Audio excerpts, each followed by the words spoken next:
Hello, everybody. Thank you for still listening to my podcast. This time I recorded with Vilkku, and GTA V and Watchdogs speedrunner who explained those speedruns to me and why he speedruns them, which was very interesting in the beginning. But towards the end, we had more of an open discussion about speedrunning. It was less an ask questions and get an answer. It was more like discussing about the topics, telling our stories. So if you're more into that, just listening to two people talking about his speedruns, then this is like the perfect episode for you. We recorded for quite a while, so it's a two-parter. Again, today you will listen to the first half of the recording, and next week I will upload the second half of the recording. Hope that's all fine for you, and now let's enjoy the episode. Hello everybody, welcome to a new episode of Speedrun Education Podcast. Today I have Vilkku. I think I can just call you by this name. Yeah. That works fine. And he is a GTA V and Watchtogs speedrunner. That's like what he introduced me, himself. So yeah, hello, say hello, man. Hello, welcome to the audience. It's good to be here. It was fun. I sent an email to you. Yeah, did I come on that's the funny thing. It was like normally I search for guests, like interesting people in the speedrunning community, but this was the first time somebody like actually wrote me an email and said, "Hey, I like your podcast. I want to be on it." And I was like, "What the fuck is happening? How far have I gone with this already?" It's like it was kind of insane. So I was searching desperately for a guest to be on this show. So I found him, or he found me basically. So that's why he's here. So yeah, welcome. I'm excited. Thanks. Yeah, so good to be here. Well, first of all, because I just want to know it personally, what was your why did you want to initially be part of this podcast? Because you were the first person who reached out to me. Yeah, that's a good question actually, because I was just during this quarantine and stuff, I was just looking on Spotify, what can I listen to, podcast or whatever, and I found some speedrunning content, and this seems like a good podcast, and I started listening to episodes, and there was this clicking in me, this is actually very relatable, the mindsets and improvements, it's just it home, and I was like, do they have any chance of being on this podcast? And I just hit you up, and got on. That's seems cool. Good. Yeah, obviously my initial thought, because I see so little content about there's a lot of speedrun content out there, obviously, with all these streams and so many tutorials, but there is so little just talking about the mindset aspect, or how do you practice, how do you stay healthy with yourself and with your mindset, don't get frustrated and all that stuff. It's super hard to, actually create good content around this. I get that, but nobody, I feel like the entire speedrun community is talking too little about these things in the public. That is true. It's not being addressed enough, I feel and it's very niche, and nobody has Yeah, I feel like everybody suffers with it on their own. That's true. Everybody just goes through it themselves and finds the most optimal way to handle it themselves. But nobody's talking with each other about this. So this is the initial idea why I want to do this. So that's cool that you want to be on here, and that you connected with the topics. That's basically you are the audience I'm aiming for. So happy that you found me. Yeah. You're welcome. So. Yeah, we already said what games you do speedrun, GTA V and Watchdogs. So I have, personally, I know these games, but I've never played them. So can you, tell us why you speedrun these games and what makes the speedrun, interesting? So for me, I started speedrunning, and I noticed speedrunning was about, March of 2019 when I started, I was just looking for YouTube, and the algorithm popped up one of Friendly Baron's videos called Casual versus Speedrunning GTA V, and I was I have played GTA V casually a lot before I started speedrunning it, and I have 2,000 hours in GTA Online. That's a lot. I played on Xbox One, and I was involved in the racing community or whatever, so I had a knowledge about driving mechanics or whatever, and then I just was this seems like a cool idea, and I got a pretty decent computer, because it was I built it on the December of 2017. Yes, so then I was sure, I'll give it a shot, and then I did my first run of GTA 5. I can't remember the time. It was 7 hours and 27 minutes probably. But I was I studied from different people, from the world record holder, of course, and took some notes before that, and it's been very fun. And then. What was the world record back then, or compared to your first one, which was around 7 hours? How much slower did you I was over 1 hour off world record. Okay. For sure. It was 6:20 or something like that, And with Watchdogs, it was a pretty different story. Like first, I played the game casually on Xbox One as well. Then I got it on PC as well, and I completed it. And like I felt a lot faster compared to like when I played it through first time on console. Then I played on PC casual as well, and I felt like, what is the speedrun of this? Because I first speedrun GTA 5 before I got interested about like auto speedruns of different games, and I was looking for more games to play, sort of study. And I found Watchdogs as well, so it's kind of good. And then I look at the world digger like, this seems cool. He does a lot of different stuff, which I didn't even notice that could be possible.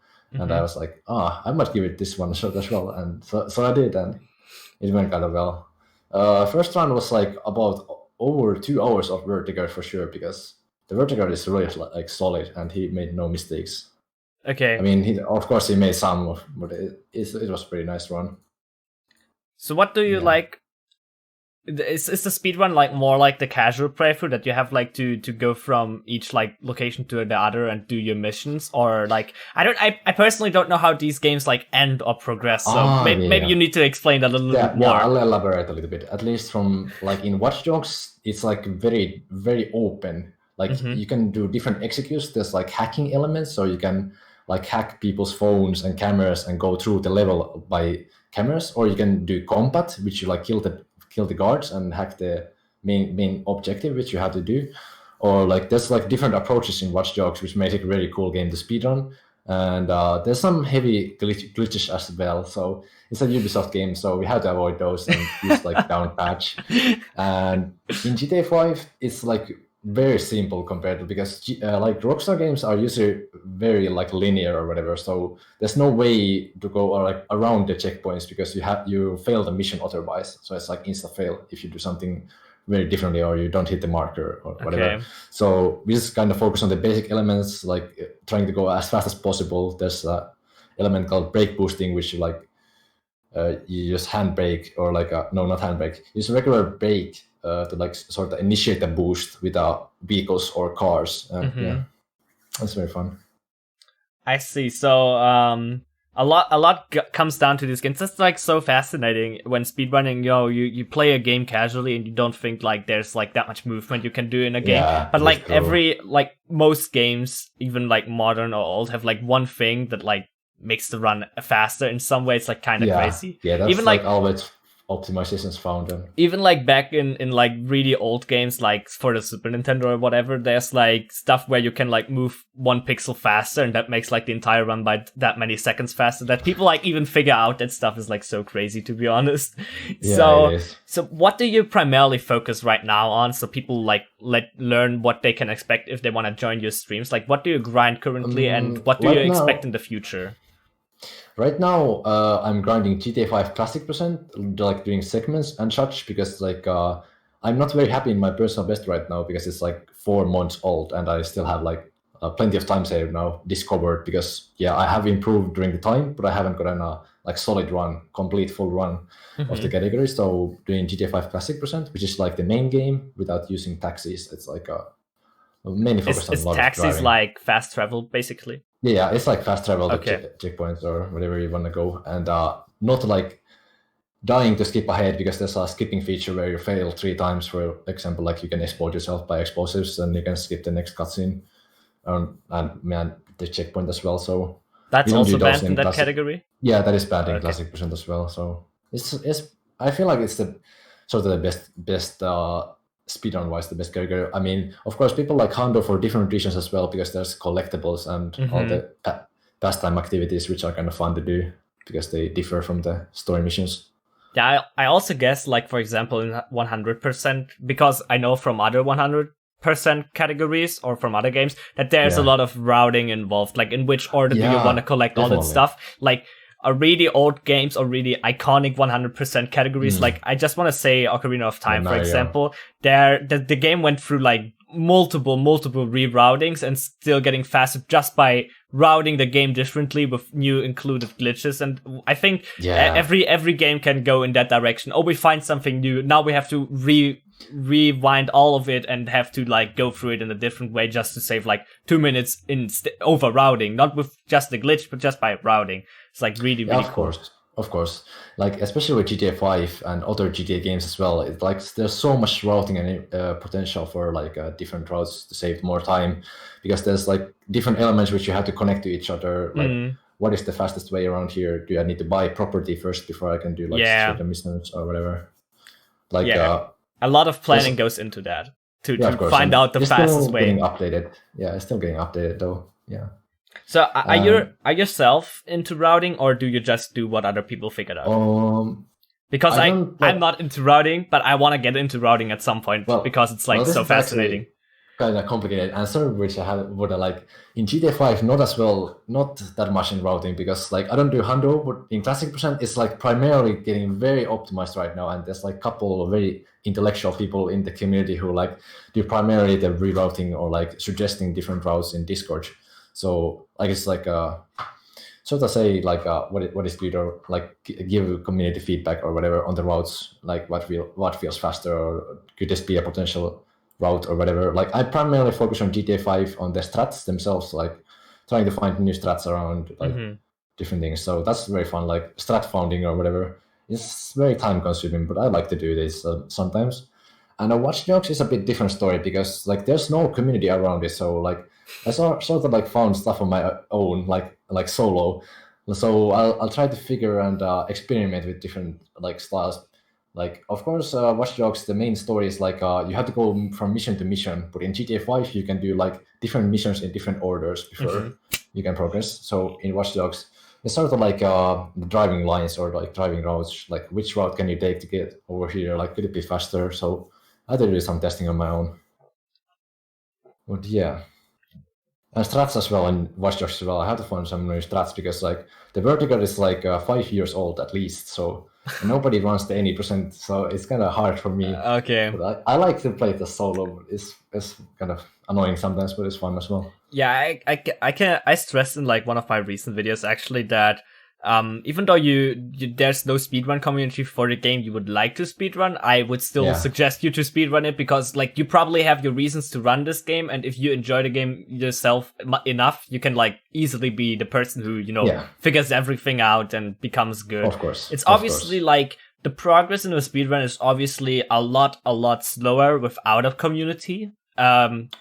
Like in another episode, I had an interview with Cosmic, and he said like one interesting thing, that without so many people researching stuff about the speedruns, a single person would never be able to figure everything out by themselves. Like never ever would like all the really good world records be done by like one single person in terms of discovery and glitch exhibition and whatever you can do with it.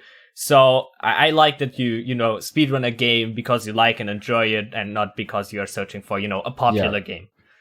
Because you're getting like more experienced or whatever. So it's like easier to find new strats or whatever, because you tend to know like which could be faster, or could this even be a potential strat. Because if you don't know enough about the game, it's like sort of hard to say like, does this have any potential in the future, or could this be improved? We never know. Like it's like there's rarely a moment in speedrunning where you can say, oh, this run is unimprovable. Like in nearly like every game, there's a way to improve the run, even in like the oldest speedruns. Yeah, of course, but the ones which are run the most, they have the least amount of like potential time save discoverability, I guess. Okay. We'll say sometimes, but I mean, in Watchdogs, it's like sort of like because I had to do everything on my own, so you like never know like what more could be discovered, like how open is it, or like how much is there chance to find new time save or whatever. Like is there like I could even try to beat vertical at some point when I found enough new strats, but I don't know. It seems like it's like 75% way there already, so never again, be sure. Okay, one other thing before we jump over to like more mindset talk is when now somebody is listening to this and like, I don't know, they enjoyed GTA 5 or Watch Dogs. What would you tell them to, start those speedruns themselves? Because like you're obviously a person of that community now. So what would you tell those people if they want to start speedrunning those games? Where can they find the Discord, whatever? Well, definitely first go to speedrun.com and go to like forums, and there's like Discord channels. So if you don't have Discord, definitely download Discord and like get involved with the Discord server. So we have like strat channels in there, strat discussions in there, and like yeah, people discuss on new stats and like put them in confirmed after they have found they have like potential time saver. Yeah, and then probably just watch Vertigo and what he does, and experiment with yourself as well. Like how can you do this, and how can I do different stuff? Like I do, like I would recommend heavily like do some segments before you go for a full run, unless you want to like sort of sandbag your like PB, then you can like get more improvement the next time. But if you want to get like okay first run, you can go for segments first and learn the basic elements of the game, like in GTA 5. In Watchdogs, would say it's a bit harder because there's no Discord, and yeah, you Time have to to go make with that. one. Yeah, you can go for it alone if you want, and you probably watch the Vertigo as first and see what he does and try to replicate it as well. It's very important as well, and see what you don't already know about the game or like what strategy you need to like practice on, and then go for the first run. And of course, you're going to see improvement like almost every run then. Yeah. Yeah, I find it like so interesting what you just said that do segmented runs before your first run. I see a lot of people, including myself, who, you know, just love to jump right into it because it's like, I don't know, I just like to have like, okay, for example, when I learned my newer speed game Hollow Knight a long time ago, I first like went once through the route with a tutorial and learned all the boss fights because the boss fights are fucking hard. And from that point, I just started to do the runs. My first run was like 1 hour 30, 40 slower than my current time. It's like, yeah, it's like, it was bad, but, you know, I just had my first run very quickly in that regard, and it was a lot of fun for me. But yeah, for a lot of people, they just want to start with a good run right away. Yeah, of course. It's like, it comes down to you. Don't like, let people tell you how you should, like, recommend you how to start a speedrun, but don't, like, start it on your own or do it on your own way. It's like, you need to find out what you enjoy and not what others enjoy. It's like really important, but it's like common sense for us now. But whenever I want to make like a video talking about like any mindset advice or whatever, I'm always in the first place saying to myself, wait, this is fucking obvious, nobody's going to benefit from it. And then I think about it once again. I'm like, wait, but those people never speedrun, so maybe it's not obvious for them. It's like, we have some bad tomatoes as well on our Discord, which are like casual players or whatever, and they do their first run and they suggest new strats, and we have already done an experiment and tried a million different times already, and it's like, no, this will not work. But we don't want to shoot down the new players which are coming on the scene because they are like future or whatever. So it's like it's kind of difficult sometimes to, you know, introduce people to communities, but it's like still cool. Like speedrunning is still so new, I believe, even though like GDQ has been around for 10 years by now, speedrunning is still so new. Like it's like consistently growing, and it will grow so much more in the next 10 years. It's like kind of crazy that we're still like in the early age of it. Of course, like it's still a very much small minority who likes speedrunning in general, and But because of things like GDQ, at least everybody knows, like, everybody knows what GDQ is, not everybody knows what speedrunning is. Like, I talked with friends, or actually with a teacher of mine who is sometimes around Twitch but doesn't really know what speedrunning is, but he knows what GDQ is. And that was like really funny talking with a teacher of mine. I actually, that's quite funny. In 2 years ago, I had a presentation in English about AGDQ and how a speedrunning marathon is actually collecting money for a good cause. That's kind of funny. Great. That's actually great. I want to say one more thing about like getting involved, like when you do your first runs. Like if there's any guides out there, definitely go look at them. Yeah. And, like trying to learn from them. And of course, when I said about the segmented runs, it's like depending on the run length, like how long the category is, it doesn't make as much sense. If it's like a 30-minute run, then you probably shouldn't need to go for segment runs because it would be like less than 10 minutes. So I don't know how much value you get from them, but yeah. Yeah, especially in the beginning, like segmented runs for longer categories can definitely help. But if it's like a 30-minute category, just try to go for it. But when you are, you know, refining or optimizing your game, then learn and practice in sections is like because the go-to. Like my first 2 or 3 runs were like full runs. I didn't do like that much segment practice before them. Like I noticed when I started doing segments after that, like, oh wow, I make so many micro mistakes everywhere. Like I could fix these if I do like shorter run, like 1 hour segment, for example.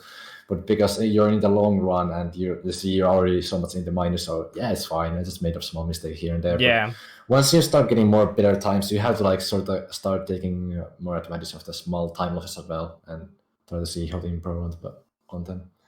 Also, the longer you run a game, the more, minor mistakes will actually you notice. Like, sometimes in Celeste, I do like one tiny mistake, I get stuck on the corner for 0.2 seconds. I'm like saying, fuck, this room was bad. And then a friend of mine telling me, look at me, I'm flying through all this room, but I say it's bad. And I'm like, dude, you don't get it, you don't run this game. Yeah, your standard definitely changed when you become a better runner, or at least faster runner. Like, what you consider good or bad. There's no such thing as good or bad, actually, when you think about it, like philosophically or whatever. Like, you consider good or bad yourself, and you determine what is acceptable for you, or like which you don't take, where you like sort of have to reset when it's like too much for you.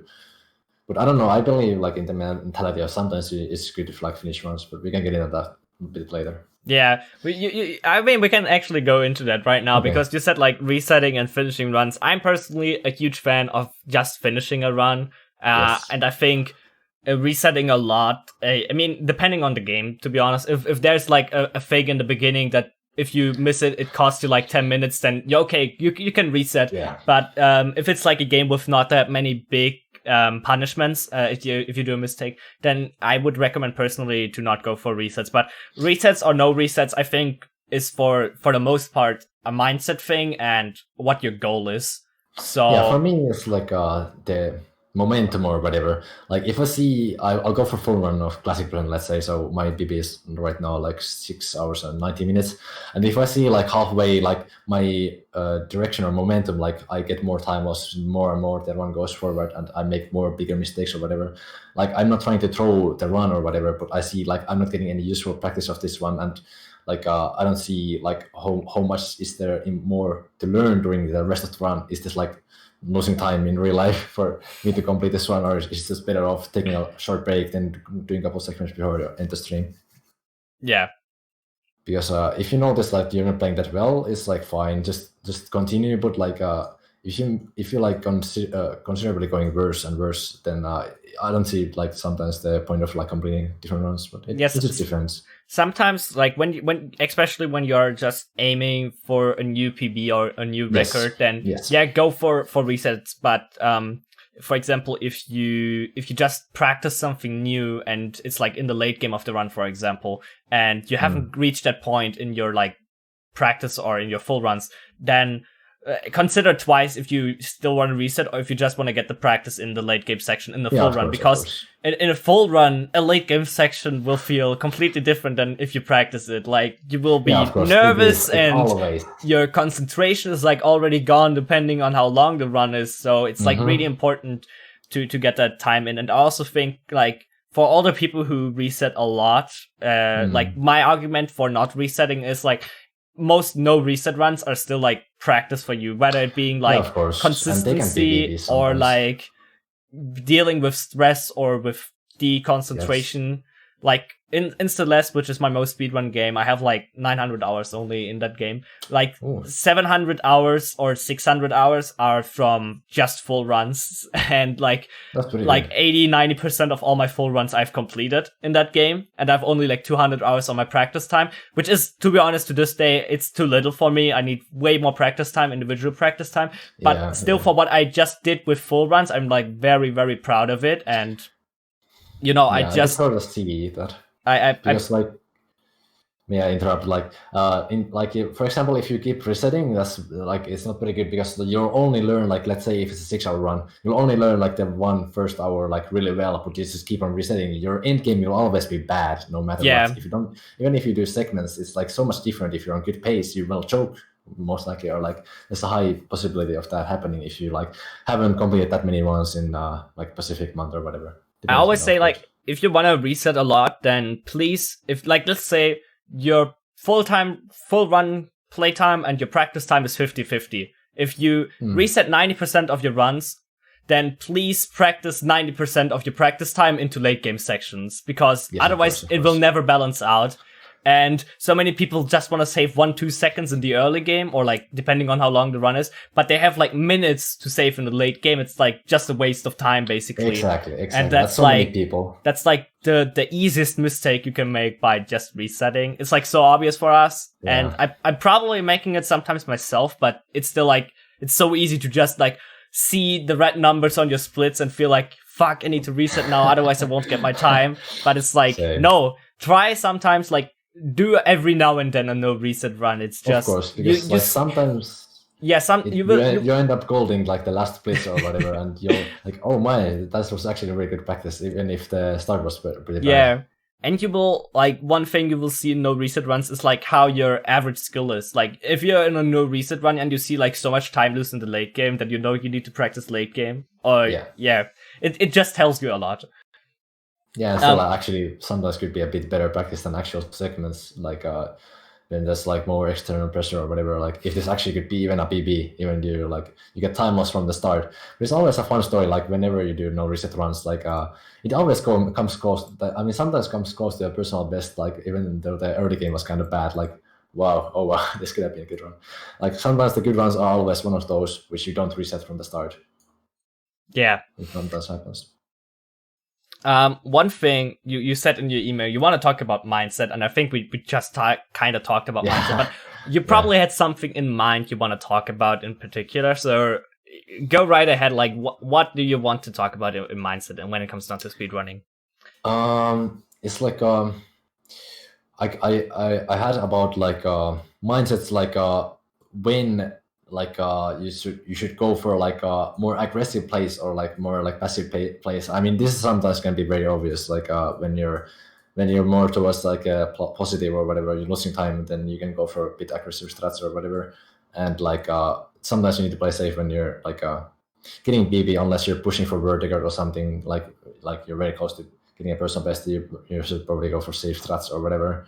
Like I didn't have that much specific in mind, like just generally like getting new BBs and like practice. Yeah. Then I like one thing you just said was like more aggressive strats. I always notice when I'm like ahead of time in the final chapter of Celeste or at the end of the run, I always like I'm already shaky. I'm like breathing hard. My hands are shaken. I like my blood is pumping super hard. I feel like I can't play anymore. I played like super safe all of a sudden. Like it happens naturally. I can't even perform physically the fastest strats because my hand is like kind of numb at this point. And I think that plays into that because you're stressed. You're ahead of time. You don't need to push any further. But theoretically, like saying final boss in the end. Yeah, if you push further, you can like benefit a lot more from it. But that's another topic. But it's like it's so like I don't know. It's weird that we automatically, like, when we are ahead, we just, like, want to say to ourselves, we don't need to push too hard. And we are, like, fine with every time loss we get. Or, like, as long as I don't die here, if I just lose a little bit of time movement-wise, I'm like fine. BB. Yeah. Well, like, it's funny, like, the both games I speed on GTA V and Watchdogs, the both ends are extremely hard. I mean, for many people as well, like, it's sort of like, you could call it, like, final boss in quotation marks, like, it's like probably one of the more harder missions at the end in GTA V, where like there's a big shootout and everything, and like so much driving, and you can crash at the early drive. It's very hard. You need to go fast there because many people have time save at the last mission. And in Watch Dogs, there's a very hard hack on the second last mission, which is like you have like 2 seconds to turn like each piece to like complete the puzzle or whatever. And if you fail that's like a 10-minute time loss. Oh god. Mission, so it's sometimes very stressful, like, oh man, don't want to choke this part right here. Yeah.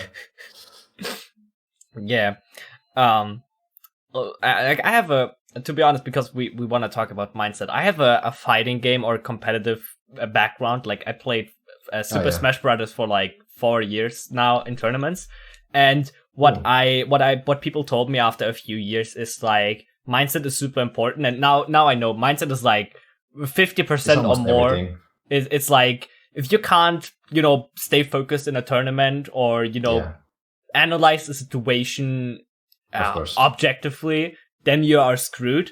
And I think the more I speedrun, the more I want to say to myself, mindset is probably as important in speedruns as it is in fighting games, which not that many people agree with me, but when I look at speedruns, you know, how we practice, how we do full runs, how we react in full runs, how we, you know, handle mistakes, all comes down to mindset. Like sometimes you do a mistake you never have done, and it happens in the next 10, 20, 30 runs for whatever reason. You have never done a mistake there for the last 100 runs.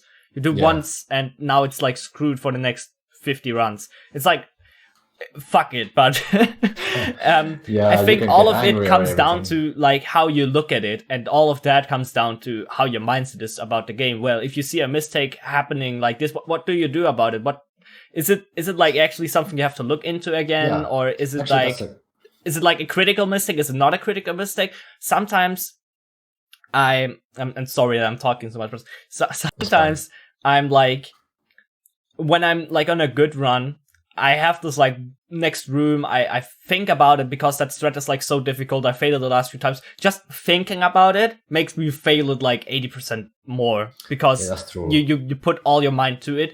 If you just play by muscle memory, you would probably have beaten it. So I think speedrunning is very, very mindset oriented, even though not that many people agree with it. I could talk about that a little bit as well. Like mindset is like a sort of a way, like when your pain threshold overtakes yourself, like how much time loss is like terrible. It's about all of your mindset. Like I still could do plenty of improvement, and I still have plenty of sunset at the end. So this could be even BB, and it will be easy to play against next time.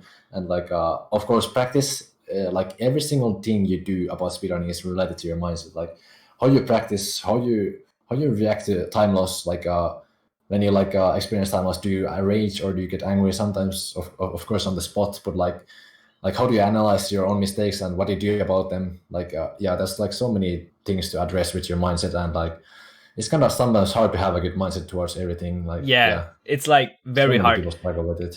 Especially sometimes I feel like just because I'm streaming, I'm like, you know, a lot more energetic, or I just want to, you know, try to entertain people because that's what we are here for on Twitch, like most people are there for. And, you know, you do a mistake. I'm a very emotional person, but I feel like because I'm streaming, I'm like 10 times more emotional because I feel like I can express my emotions more. I have a reason to express my emotions. And then I die to a boss or whatever, and then I like fucking scream, or I don't really throw the controller, but I'm like jumping up in my chair and be like, fuck this shit. I practice this boss fight so often and now I die to it. Why does this happen? It's like not cool. That's right as well. And you know, just because of things like that, you get like frustrated, and it's like so hard to get after. Like if you get frustrated, it's like basically over because you can't play like good anymore after this. It's like super hard to play good. Just because of that. Get over it? Like I threw away a speedrun or a Hollow Knight recently. I died to a very weird boss. I rarely die ever to. And that death alone was like, okay, I could have still PB'd by like 2 minutes, not by 4 or 5 minutes, but I could have PB'd by 2 minutes. But I was so frustrated, I died in 2 spots where it's like super unlikely to die. Yeah. And because of that, I threw basically away a good run, even though I didn't die to the final boss, which is like way harder than everything else I died to before. But, you know, at that point I was calm again, but the last 10 minutes I wasn't, so it's like... It's kind of hard to get over the mistakes on the spot, especially like... when you get under the bad mood or whatever, like how do you still perform the best? Like it's super hard, and especially if you're streaming it, it adds some extra pressure. I could talk about it next as a topic. Yeah. Yo, wasn't that an awesome episode? I really hope you enjoyed the beginning of it, where he explained those speedruns, because I know it's like a very niche speedrun. GTA V and Watchdogs, he says himself, those communities are very small. But if someone out there who is interested in those speedruns got something out of this episode, hey, that's awesome. That's what we are here for.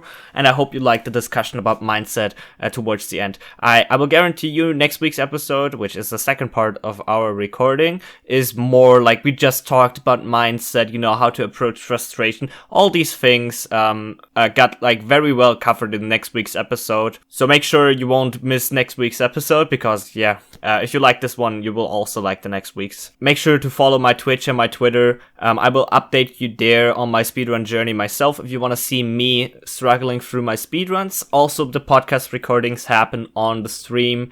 All links are in the description if you want to check them out live or want to ask questions to the streamer, to the guest I invited to the podcast. See you next week.